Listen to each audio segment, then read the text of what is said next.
Colorado's magnificent rivers. This is how we like to think of them.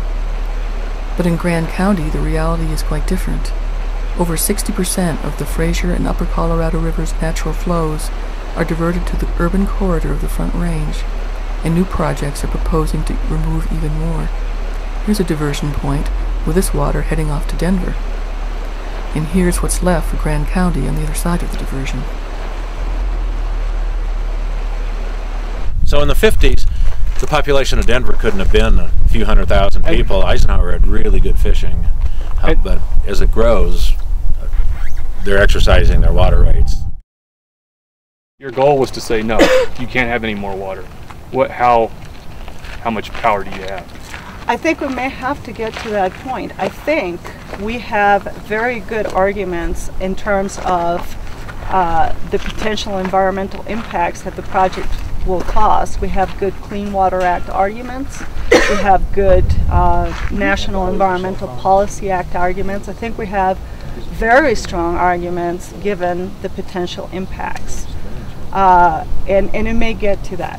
And that's certainly the approach that we would take well, we would certainly look into taking if we don't get adequate mitigation. But remember, this is a long process, and we have seen some willingness on the part of Denver Water to talk about these things. Okay. So we're talking with them, and we're talking with the federal agencies, and we're talking with the state agencies involved, and trying to make our case, just like we're making our case to you. Okay. That there are impacts and there are ways for the projects to move forward and yet address those impacts. Is it easy to explain what the 60% dewatering, the consequences of that, so that you have some idea of what it means to go from 60 to 75 to 80?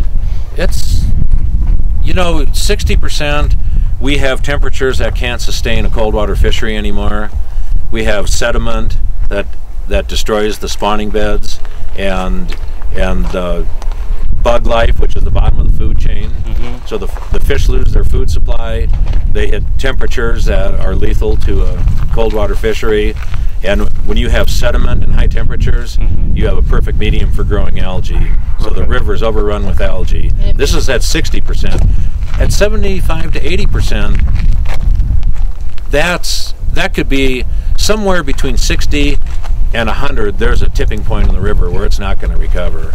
We're barely sustaining, and we're doing things to keep a river alive. We're spending a lot of money, and I'm going to show you one of those projects, or even a couple of those projects. It's expensive, but at 60% we're able to sustain the river. With greater diversions, we don't know. This is an adventure into the unknown.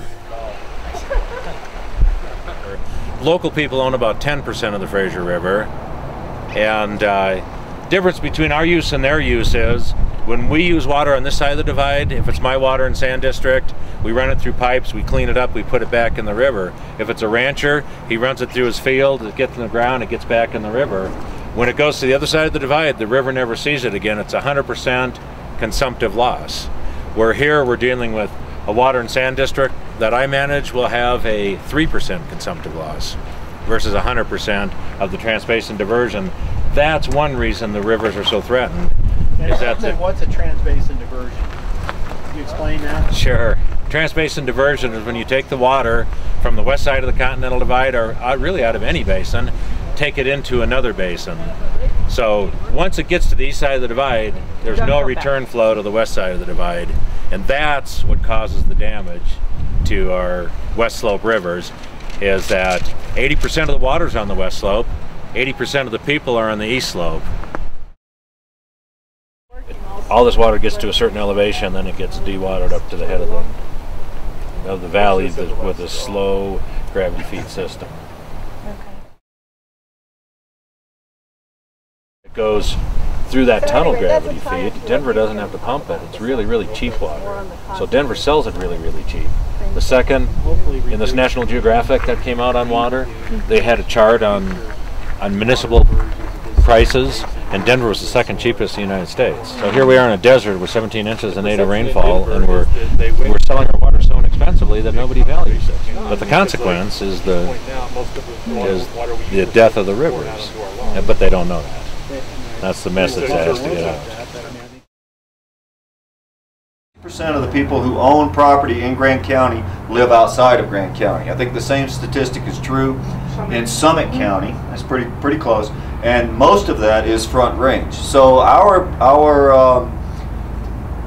message was, look, this is the people on the Front Range who either move to Denver or stay in Denver to come play up in these headwaters counties. It's a benefit to you, it's a benefit to us, it's a benefit to the state of Colorado and the whole economy if we protect the resources. So, in a nutshell, more of this means less of this.